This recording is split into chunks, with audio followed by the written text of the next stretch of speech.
dicuci, diobok-obok dulu neraka. Panas neraka itu Pak Ustadz, diletakkan batu kerikilnya di tapak kaki, mendidih otak di kepala. Berapa derajat tuh Pak Ustadz? Udah begitu panasnya kau tanya juga lagi derajat?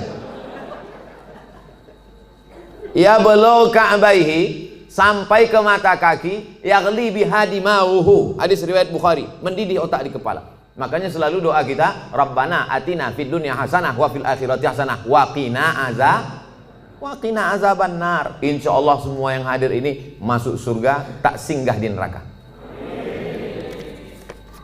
Bagaimana pandangan Ustadz ketika seorang pemimpin bertutur kata tak santun, tak bertata krama kepada bawahannya, padahal hakikatnya seorang pemimpin itu harusnya bisa menjadi panutan bagi orang yang dipimpinnya.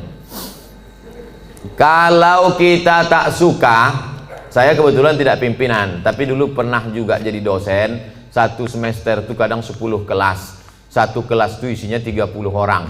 Jadi saya memimpin 300 orang. Jadi saya sampaikan di pertemuan pertama, adik-adik mahasiswa sekalian, saya ini orangnya tak suka marah-marah, ngamuk-ngamuk, caci maki, sumpah serapah. Saya punya aturan-aturan. Nilai saya ambil 40% dari mid semester, 40% dari UAS, ujian akhir semester. Ini saya bagi ada 13 makalah. Pertemuan pertama tatap muka, perkenalan, orientasi. Pertemuan nanti berikutnya adalah presentasi makalah.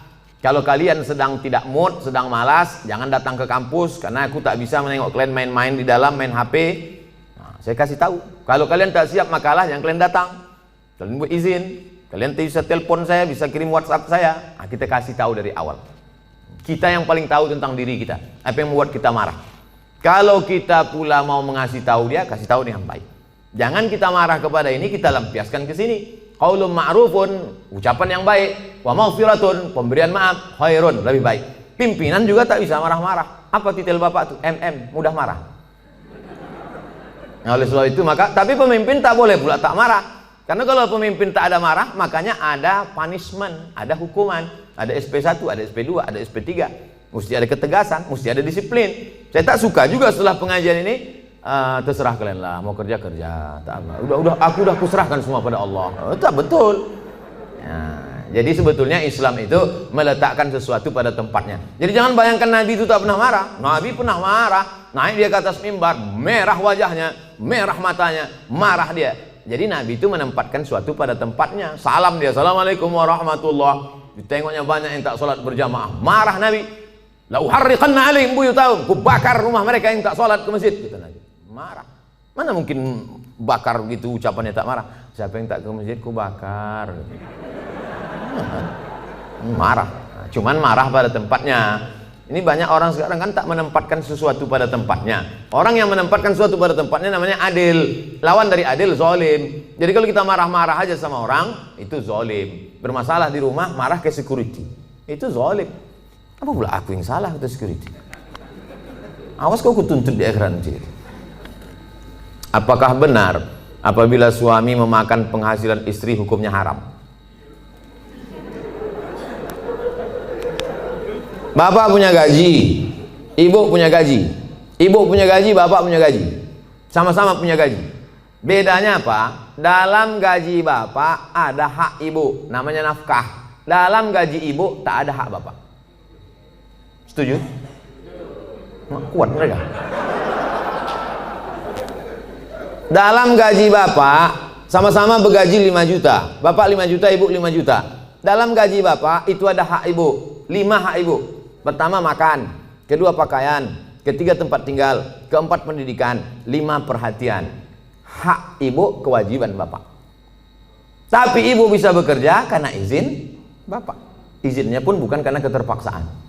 Bang, aku kerja ya, kalau tidak awas bang. Tidak bisa juga. Oleh sebab itu ibu punya gaji, ibu punya warisan, ibu punya pendapatan, ibu punya kos-kosan, ibu punya mobil, ibu punya sudaku, ibu punya kocan, ibu punya angkot, ibu punya motor, itu milik ibu. Kalau ibu meninggal, 50% untuk bapak.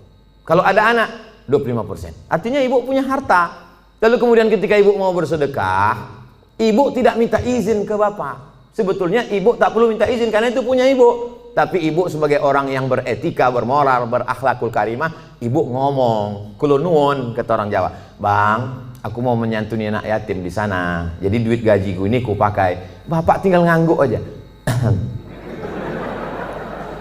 Gitu. Dan ibu tak boleh bertentang tenteng. Kau mau kemana? Aku mau menyantuni anak yatim di sana. Coba kau tanya, ini kan gaji aku.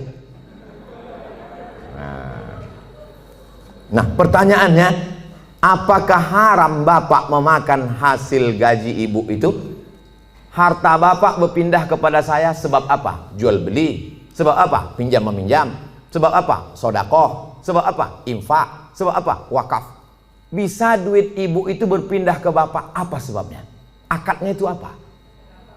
Sodakoh. Sodakoh dia. Udah nggak? Selesai itu dah. Bang, ini gajiku bang, ini duitku bang. Tapi kan aku tengok abang susah kali, ini ku kasih abang sodakoh. Biar jangan apa kali ya bang, ini ambil.